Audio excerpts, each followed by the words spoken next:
Morning. I was thinking, since Pam asked how I did that painting yesterday, I was getting ready to just do another canvas to try again, and I thought, well, artists are visual, so even though I typed in what I did, I'm going to show you what I did and what I think I did not so good. So I had said I used Liquitex. I didn't. I used this Prussian blue Artesa, and then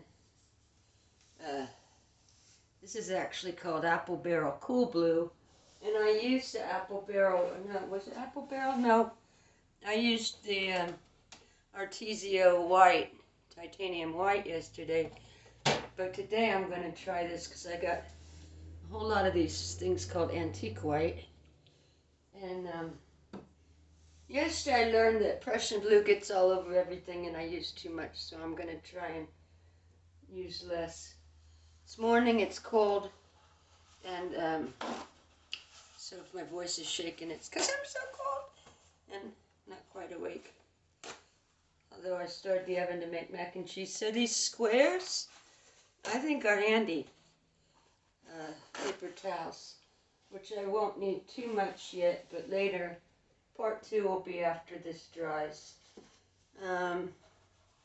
So I actually used these little guys, little throwaway brushes, but whatever. So let's see, I needed water,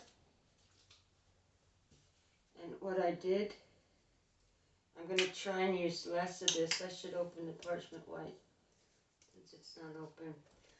So, oh, it is open. Painting indoors. Sazi had bought me some canvases and they came in these big boxes. And over there I have paintings drying, and I was worried doing this technique if I might get paint somewhere because it's way too cold to go outside like I had been doing. So I made a wall. So this is good. And then these little mats. Oh. So yeah, you can tell I'm still asleep. Hopefully that's enough water. I'm going to get more. Give me 1 second.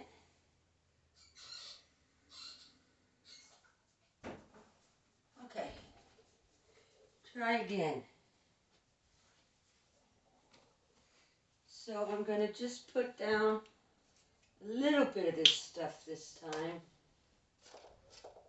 on a dry canvas. I think that's a little bit. And maybe, I noticed in the one I did yesterday, the background painting has pretty sharp edges. It's not blended like, I don't know, this is clumpy. See what happens with that. I don't want that clump, so that's all I'm going to use of that. And then I'll try this a little less here. What I want to do, I think this time, is put a little more of the blue, and since it clumped, let's see what I can do. If I need to, I'll add something. Cerulean blue? I don't know. The label looks similar. So I think instead of starting up top and getting all of the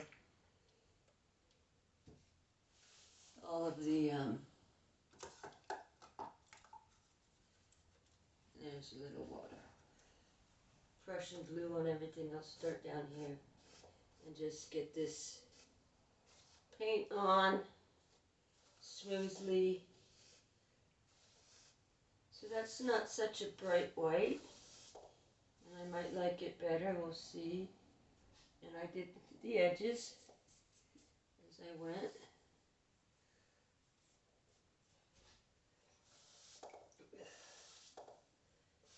And I did use separate brushes yesterday, which might be why the edges are so sharp. Maybe I should use That's why I'm starting at the bottom, thinking if I use the same brush,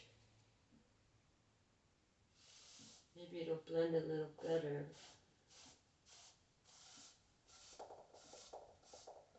You know, art's new to me, so what do I know? I'm just learning as I go. And you guys maybe can teach me stuff, or we can learn together. And one thing is you can start doing art when you're an old lady or an old man. And see what happens. Because the process is fun, no matter what, I think. Okay, so there's that. And here, I don't think I'll wet this again, or should I? Maybe I should rinse it. Or maybe, I think I'm going to use the new one for that blue, so it keeps its color, at least up top.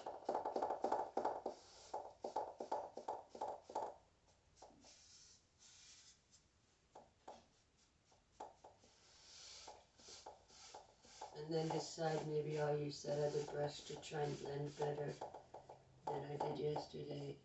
So, yesterday's, I forget how long I let it dry.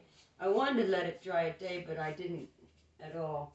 It was like a few hours maybe, so that I could touch it and it felt dry. And then I used straight Floetrol, Floetrol, and water. I know that's American, it's called Floetrol. The Australian Floetrol is what people use to get cells and lacing. I've never used it, it's expensive, and I'm not sure that with this technique you'd even want that. So depending what country you're in, Pam, I'm not sure where you are.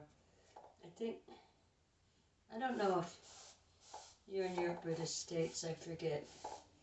But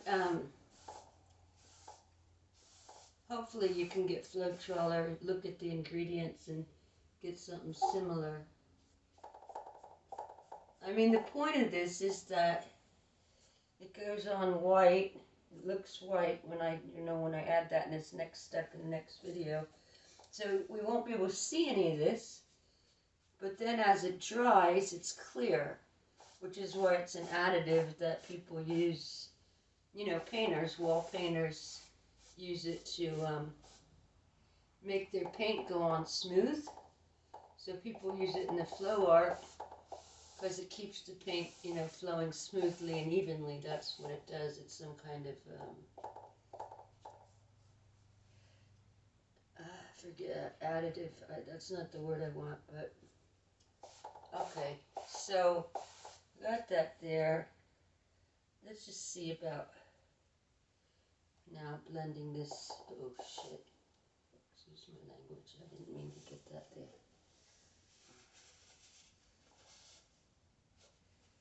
I'll go back to this one.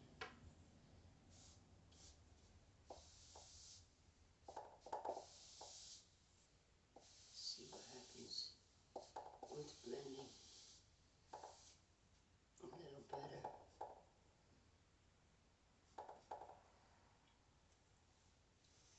Do I have another one? Yeah.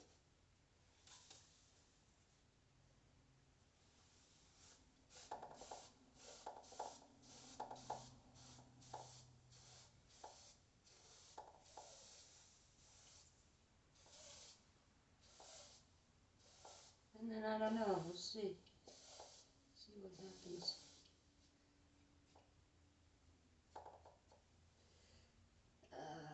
Okay. That's that for that step. That's got blue on it. I give up. Well, maybe if I just take a big old brush, what'll happen? I don't know. Can't hurt to find out.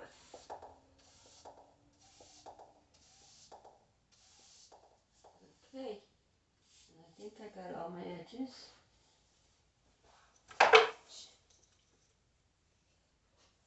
And I'll go upstairs and have some coffee and show you the next and the next. So this got a little curve. That's okay, I'm going to leave it. And we'll see what comes of this painting. Hope that helped explain the background thing. See you later.